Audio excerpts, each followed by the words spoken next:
For nation देख रहे हैं आप और मैं आपके साथ प्रार्थना। शिक्षा व्यवस्था को दुरुस्त करने के लिए शिक्षा विभाग लगातार कार्य कर रहा है। आए दिन नए नए फरमान जारी किए जाते हैं ताकि बच्चों की पढ़ाई बेहतर तरीके से हो, क्योंकि ये बच्चे ही हमारा आने वाला कल है। बच्चों की पढ़ाई के लिए लगातार कार्य कर रहे हैं शिक्षा विभाग। और वहीं ACS सिद्धार्थ के फरमान से अक्सर प्रिंसिपल्स और टीचर्स के बीच हड़कंप मच जाता है, लेकिन इन सभी फरमान के जारी करने के बाद भी, इन आदेशों के जारी करने के बाद भी शिक्षा विभाग में फर्जीवाड़ा रुकने का नाम नहीं ले रहा। आए दिन नए नए खुलासे हो रहे हैं। जहां हम आपको जिस किस्से के बारे में आज बताने वाले हैं उसमें 30 शिक्षकों पर गाज गिरी है। जी हां, आपको बता दें कि बड़ा फर्जीवाड़े का खुलासा हुआ है, जिसके बाद 30 शिक्षकों पर गाज गिरी। आपको बता दें कि बिहार में शिक्षा महकमे में वर्षों से पल रहे भ्रष्टाचार और सेटिंग गेटिंग की पोल अब धीरे धीरे खुलने लगी है। जिले में ऐसे सैकड़ों शिक्षक कार्यरत हैं जो अवैध रूप से नियमों को ताक पर रखकर और बिना वैध प्रक्रिया के बहाल किए गए हैं। इन शिक्षकों की बहाली में ना कोई वैध विज्ञापन जारी हुआ, ना मेरिट लिस्ट बनी और ना ही कोई लिखित परीक्षा या साक्षात्कार का प्रमाण है।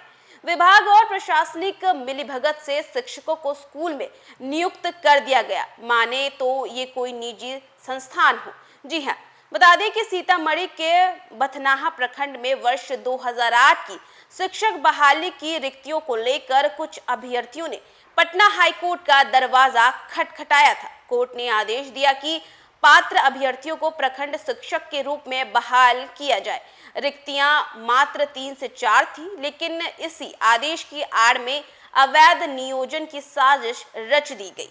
प्रखंड की नियोजन इकाई ने हाईकोर्ट के आदेश की आड़ में 30 ऐसे अभ्यर्थियों की भी नियुक्ति कर दी जिनका ना कोई मेरिट लिस्ट में नाम था, ना कोई वैध दावा था। यह नियुक्ति पूरी तरह से सेटिंग गेटिंग के जरिए कर दी गई थी, जिसे बाद में विद्यालय का आवंटन और योगदान भी दे दिया गया।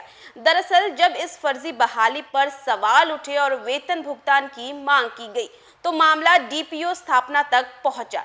जब DPO ने नियुक्तियों की वैधता से जुड़ी जानकारी मांगी तो नियोजन इकाई ने कोई कागज नहीं दिया। डर था कि पूरा फर्जीवाड़ा उजागर हो जाएगा और बाद में लगातार दबाव के बीच DPO ने राज्य अपीली प्राधिकार में अपील की। राज्य अपीली प्राधिकार ने जिला अपीली प्राधिकार के फैसले को खारिज कर दिया और साफ साफ कह दिया कि 30 शिक्षकों की नियुक्ति पूरी तरह से अवैध है।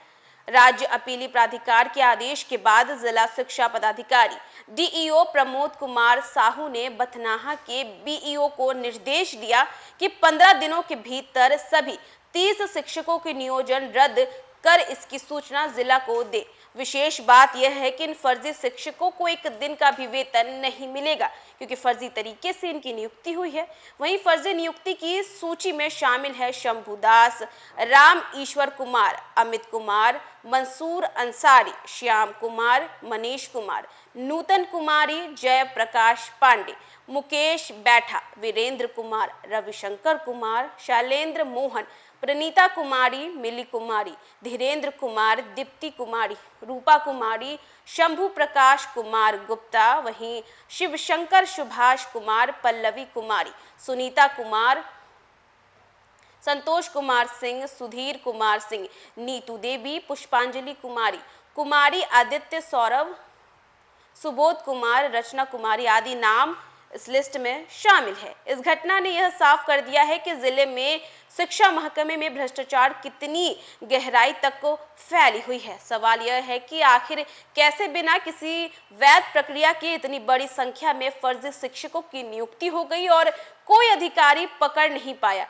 क्या ये सब कुछ बिना राजनीतिक या प्रशासनिक संरक्षणों के मुमकिन था? इस मामले ने एक बार फिर यह मांग तेज कर दी है कि सीतामढ़ी सहित बिहार भर में फर्जी नियुक्तियों की CBI जांच कराई जाए। अगर अब भी सरकार और प्रशासन नहीं चेता तो शिक्षा व्यवस्था पूरी तरह से बर्बाद हो जाएगी और युग व असली अभ्यर्थी यूं ही दर दर भटकते रहेंगे।